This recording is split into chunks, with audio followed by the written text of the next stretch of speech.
svojim obasjaj slugu svoga i nauči me pravilima svojim. Aleluja, aleluja, aleluja.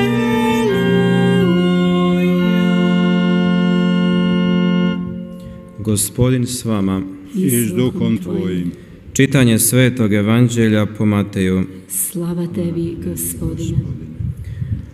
U ono vrijeme reče Isus svojim učenicima: zaista kažem vam, teško će bogataš u kraljevstvo nebeskom.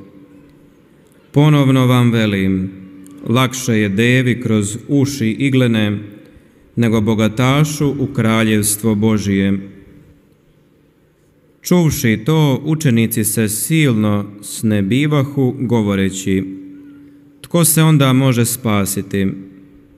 A Isus upre u njih pogled pa im reče: ljudima je to nemoguće, ali Bogu je sve moguće. Tada Petar prihvati pa upita: evo mi sve ostavismo i pođosmo za tobom, što ćemo za to dobiti? Reče mu Isus: zaista kažem vam, vi koji pođoste za mnom o preporodu, kad Sin čovječiji sjedne na prijestolje svoje slave, i vi ćete sjediti na 12 prijestolja i suditi 12 plemena Izraelovih. I tko god ostavi oca, kuće ili braću ili sestre ili majku ili ženu ili djecu ili polja poradi imena mojega, stostruko će primiti i život vječni baštiniti. A mnogi prvi bit će posljednji i posljednji prvi. Riječ Gospodnja. Slava tebi, Kriste.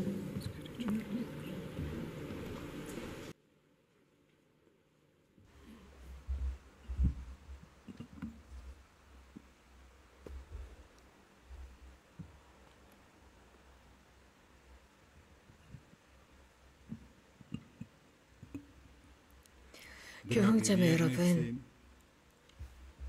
zašto je Isus rekao da će bogataš 예수님께서 teško ući u kraljevstvo Božje? 왜 부자가 하늘나라에 들어가기 어렵다라고 말씀하셨을까요? 그래서 낙타가 바늘구멍으로 빠져나가는 것이 더 쉽다라는 말씀을 하셨을까요? 이러한 예수님의 말씀에 관해서 우리 한번 함께 묵상하는 시간을 갖도록 하겠습니다. 하늘나라, 즉 하느님의 나라는 예수님의 설교의 요소들 중에 기본적인 한 가지 요소였습니다. 그래서 신약에서 100여 번에 걸쳐서 이 부분에 관해서 언급하고 있습니다. 예수님께서는 이미 첫 번째 설교에서 하늘나라가 가까이 왔다, 회개하고 복음을 믿어라 라는 말씀을 하십니다. 예수님께서는 주의 기도에서도, 즉 제자들에게 가르쳐 주신 주의 기도 첫 부분에서도 이렇게 가르쳐 주셨습니다. 하느님의 나라가 오시며 라고 가르쳐 주셨습니다. 하느님의 나라입니다. 하느님의 나라는 정치적인 체계가 아니라 하느님과 사람과의 관계를 의미합니다. 또 사람과 사람 사이의 관계입니다. 예수님에 의하면 하늘나라는 우리 안에 또 우리 가운데 있습니다. 이런 하느님의 나라는 어린아이처럼 되면서 이해할 수 있습니다. 또 하느님의 뜻을 실현하면서 가능합니다. 산상설교에서 예수님께서는 행복 선언을 하시고 가난하고 배고프고 목마르고 정의 때문에 박해받고 억압받는 모든 사람들은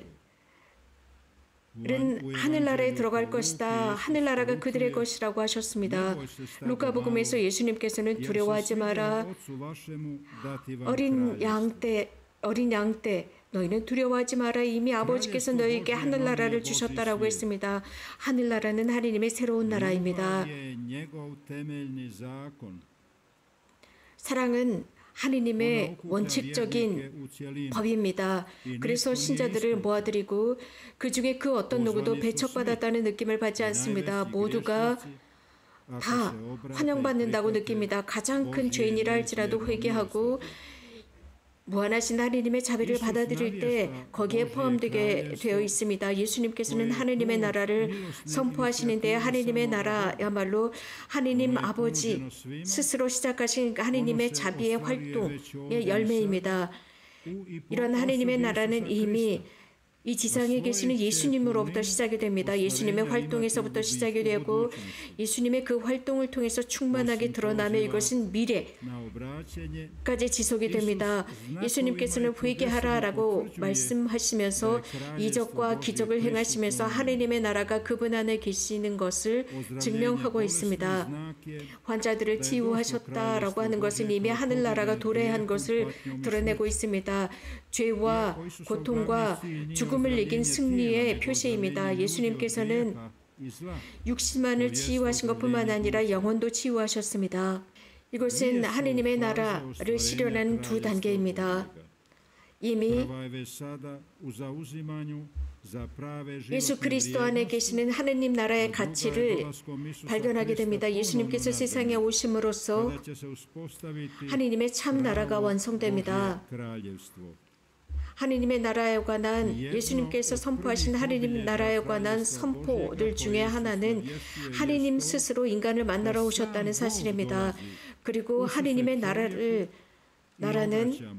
사람에 의해서 만들어질 수 없다는 것, 단지 하느님의 나라, 인간이 하느님의 나라를 받아들이는 것이라 했습니다. 하느님의 말씀과 그분의 하느님의 나라는 예수님의 활동과 예수님의 이적, 예수님의 말씀을 통해서 하느님께서 인간의 역사에 들어오셨고 모든 그 중에서도 하느님으로부터 멀어진 이들, 배척받는 이들, 다른 위로를 얻지 못하는 이들 가운데 계심을 드러내셨습니다. 예수님께서는 이렇게 아버지의 모습, 천상 아버지의 모습을 드러내십니다. 즉 사랑이신 하느님, 그 하느님의 사랑을 이미 이 세상에서 보여주십니다. 예수님께서 가지셨던 하느님의 나라에 관한 모든 것은 유대인들과는 달랐습니다. 또 예수님께서는 이 민족들과 죄인들, 정의로운 이들, 그들 모두가 이런 모든 이들은 하느님 앞에서는 죄인이며 그분의 용서가 필요하다는 것을 선포하십니다. 예수님의 선포는 또한 요구도 포함하고 있습니다. 즉 회개하라는 요구를 포함하고 있습니다. 회개하고 복음을 믿어라입니다. 죄인이라면 고해를 해야 합니다. 그리고 아버지의 뜻을 받아들이고 아버지의 용서를 받아들이는 것입니다. 회개한다라는 뜻은 우리가 죄인이라는 것, 그래서 그 죄를 고해하고 천상 아버지께 우리를 완전히 내어드림으로써 아버지의 나라를 구하고 아버지를 용서를 청하는 것입니다. 회개를 청하는 사람, 회개하는 사람은 자기 자신과 하느님과 이웃과의 새로운 관계를 정립하는 사람입니다. 또 예수님께서는 우리에게 하느님의 자녀답게 살아가라고 말씀하시면서 하느님 나라에 살고 있는 자녀들, 하느님의 사랑 안에 사는 자녀들로서 이웃들과의 관계 속에서 그 나라를 드러내는 사람들답게 살라고 하십니다. 또한 예수님의 선포 속에는 하느님의 나라가 가까이 왔으니 회개하고 복음을 믿으라고 말씀하십니다. 하느님의 나라는 그렇기 때문에 어떤 종말론적인 현실로 끝나는 것이 아니라 이미 그분께서 실현시키고자 하는 그 하느님의 나라가 이미 도래한 것입니다. 이것은 마테오복음에서도 등장하고 있습니다. 예수님께서는 기다림, 깨어있음에 관해서 언급하십니다. 분명히 도래할 것이다 라고 하십니다. 하지만 분명한 명확한 그 시기는 말씀하시지 않습니다. 그 시기는 하느님만이 알고 계신다라고 하시지만 예수님께서 이 세상에 오심으로써 그분과 함께 하느님의 나라가 도래했습니다. 하지만 예수님과 함께 도래한 그 하느님의 나라는 아주 신비로운 방법으로 예수님 안에서 이 세상에서 구현되었습니다. 예수님의 활동과 그분께서 행하신 이적과 기적을 통해서 드러나고 있습니다. 예수님께서는 제자들에게 말씀하셨습니다. 내가 성령을 통해서 악령을 쫓아낸다면 하느님의 나라는 참으로 도래한 것이다. 내가 악령을 쫓아내고 환자들을 치유하고 ozdravljenje bolesnika, 죽은 이들을 부활시킨다라고 하는 것은 유대인들에 의하면 메시아적인 구원이 이미 도래한 것으로 인식합니다. 예수님께서는 하느님의 나라를 선포하시면서 이적을 행하시고 기적을 행하셨습니다. 뿐만 아니라 예수님께서는 죄인들과 함께 하셨습니다. 그들과 머무시는 모습을 보여주십니다. 당시에 가난한 사람들, 죄인들, 세리들, 율랑녀들과 함께 하심으로써 그 가난한 사람들에게, 버림받은 사람들에게 하느님의 나라를 선포하셨고 그것을 친히 드러내셨습니다. 그들의 비천함, 그들의 질병이나 그들이 가지고 있는 직업 때문에 버림받고 있는 이들과 함께 하심으로써 하느님의 나라를 선포하셨고 그들 가난한 사람들은 인간적인 권리나 존엄성도 인정받지 못했고 너무 경제적으로 가난했기 때문에 모든 권리를 빼앗긴 사람들입니다. 또 그들의 질병 때문에 버림받은 그런 사람들과 함께 하셨습니다. 그 중에서도 예수님께서는 태어날 때부터 병든 사람들, 나병 환자나 그 외 여러 사람들 혹은 세리들과 함께 하심으로써 하느님의 자비와 사랑을 드러내셨습니다. 자신들의 직업 때문에 천대받는 사람들 혹은 자신들의 일 때문에 세리를 한다는 이유로 자신들의 민족으로부터 버림받고 조롱당하는 사람들, 이러한 모든 사람들을 예수님께 있어서는 가치 있는 사람들이었습니다. 하느님 나라에 들어갈 사람들이라고 했습니다. 그들과 함께 하셨고 그들과 함께 식사를 나누셨으며 그렇기 때문에 예수님은 먹보다 마테오복음에서 그분을 먹보다라고 유대인들은 조롱하고 있습니다.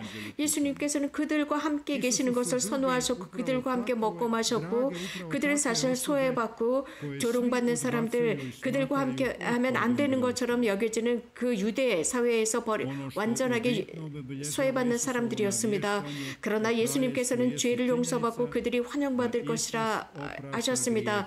그러므로서 이러한 모든 일들은 하느님만이 하실 수 있다는 것을 드러내셨습니다. 그들의 그런 모든 중죄를 용서하실 수 있는 분이 하느님이라는 것을 친히 드러내셨고 자비하신 아버지 눈에는 그들 모두가 다 똑같다는 것, 그 모든 사람이 하늘나라에 들어갈 수 있다는 것을 보여주셨습니다. 예수님께서는 당신의 말씀과 활동으로 인해서 당신이야말로 다른 모든 사람과 차이점이 있다는 것을 보여주셨습니다. 또 모든 율법에서 언급하는 메시아, 하느님의 아들, 그 메시아로서 하느님의 구원을 선포하시는 분, 그래서 모든 사람들이 하느님과 함께 한다는 것을 드러냈습니다. 돈과 명예와 돈과는 다른 것을 보여주었습니다. 사람들은 초기부터 여러 다양한 형태의 돈을 사용했습니다. 팔레스티나 지역도 그러했습니다. 팔레스티나 지역에서 화폐를 사용했는데 기원 전 6세기 때부터 화폐를 사용했습니다. 당시에 사용했던 돈은 셰켈입니다. 지금도 이스라엘은 셰켈을 사용합니다. 그래서 직간접적으로 이 돈을 사용했던 것입니다. 화폐의 사용은 규칙적으로 사용했으며 사실 예언자들조차도 이런 돈 사용을 조심하라고 경각심을 불러일으키곤 했습니다. 예수님께서는 가르침을 통해서 자주 돈과 부요함에 관해서 말씀하셨습니다. 돈 자체를 부정하신 것은 아니지만 이 돈이 지닌 위험에 관해서 말씀하셨습니다. 돈을 잘못 사용할 때 오게 되는 결과에 관해서 말씀하셨고 돈과의 잘못된 관계에 관해서 경고하셨습니다. 풍요함, 부요함이 늘 행복을 가져다 주지 않는다는 것을 말씀하셨습니다. 자칫 잘못했을 때 길을 잃는다라고 말씀하셨습니다. 가장 중요한 것은 하늘나라에 들어갈 때 부가 중심이 되는 것이 아니라는 것을 보여주십니다. 그래서 영적인 것보다 훨씬 낮은 자리에 있는 것이 물질적인 부입니다. 예수님께서는 물질 자체를 반대하고 거부하신 것이 아니라 그 물질과의 정확한 관계에 관해서 언급하십니다. 그래서 가난한 이들과 나누어야 하고 그 부를 잘 사용해야 한다는 것입니다. 자신이 돈이 많다고 해서 가난한 사람들을 함부로 무시하지 말라는 것입니다. 돈을 지녔다고 해서 그것 자체가 죄라는 것이 아닙니다. 그것을 잘 활용하고 가난한 사람들을 위해서 공헌하는 데 사용해야 한다는 한다는 것입니다. 돈 많은 사람들이 지나치게 돈에 애착합니다. 그럼으로써 자신의 생명을 잃거나 길을 잃는 일이 일어나기 때문입니다. 주님, 저희들이 가장 중요한 선택을 할 때, 즉 하나님을 선택을 할 때 돈에 바탕을 두지 않도록 도와주소서. 마태오복음에서 주님께서는 사람들에게 분명한 설명을 하셨습니다. 두 주인을 섬길 수 없다고 하셨습니다. 하나를 사랑하거나 하나를 증오한다 하셨습니다. 혹은 둘 중에 하나를 증오하게 될 것이라고 했습니다. 두 주인을 섬길 수 없다입니다. 하느님을 섬기거나 세속 양쪽의 두 가지를 섬길 수 없다는 것입니다. 교회 형제자매 여러분, 우리가 정말 하느님을 섬기고 있는지 돈을 숭상하고 있는지 묵상하도록 합시다. 우리가 돈이나 혹은 그 외 다른 부를 축적하고 살아가면서 그것에 애착하고 있는지 보도록 합시다. 하느님은 모든 것 위에 첫 자리에 계셔야 합니다. 우리가 지니고 있는 그 얼마 되지 않는 부를 애착하고 집착하면서 살아가고 있지는 않은지 봅시다. 그리스도께서는 가난하셨습니다. 그것은 우리도 당신의 은총 안에서 부를 얻기를 바라셨습니다. 모든 공관복음에서 예수님께서는 가장 먼저 하늘나라와 그 정의를 찾으라고 했습니다. 그럴 때 나머지 것은 저절로 온다고 했습니다. 하나님께서 우리들의 삶의 첫 자리에 계실 때 그 외 모든 것은 질서를 매겨지는 것입니다. 자칫 잘못하면 인간적인 부가 하늘나라에 들어갈 때 방해 요소가 될 수 있다는 것을 명심합시다. 아멘. u nebesko kraljevstvo. Amen.